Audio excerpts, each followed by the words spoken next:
अरे मौसा हो मौसा। अरे हंसत खेलत जिंदगिया हमरो अब तो झंड हो गई कि हंसत खेलत जिंदगिया हमरो अब तो झंड हो गई। असुरतन ए भैया ड्रीम 11 अब तो बंद हो गई।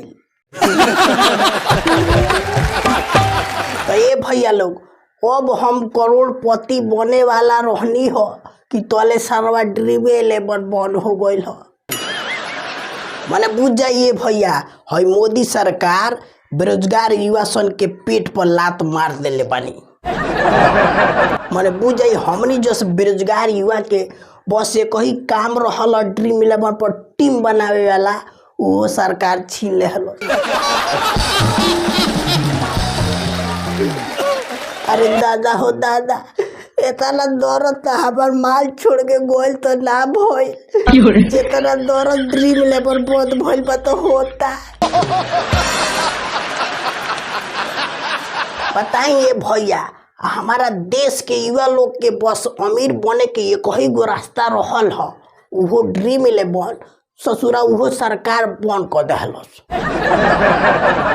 अब धीरे धीरे हमारा देश के युवा लोग ऊपर बढ़े के कोशिश करत रहल, तरे सरकार ऐसा ना लात धके नीचे खींचलस कि मुखड़िए लोग गिर गइल ह।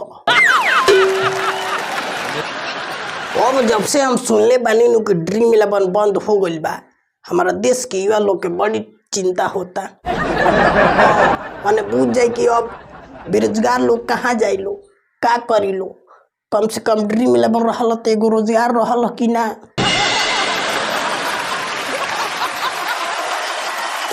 अरे ना ढेर तो ड्रीम 11 पर टीम बनावत सुरती या गुटका भर के पैसा तो मिलिए जात रहल हो। अब तो सारा ड्रीम 11 बंद हो गए, अब तो सुरतियों खाए के जुलूम हो गइल बा। बुझ जाइए भैया, सरकारी निमन काम नहीं कइले। अरे हमनी के कुछ तो बेरोजगारी कम भई रहल ड्रीम 11 पर। सरवा जौने 2-4 घंटा ड्रीम 11 पर अपन लोग रोजगार करत रहल, सरवा वो सुनत तारी के सरकार बंद कर देहलस।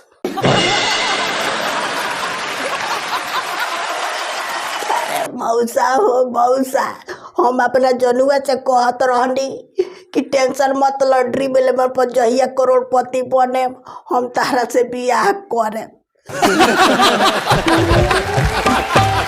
पहले सरकार ड्रीम 11 में बंद कर दिलस, अब तो करोड़पति बने के सपन हो गई, और साथे साथे हमार जनुओ भाग गई।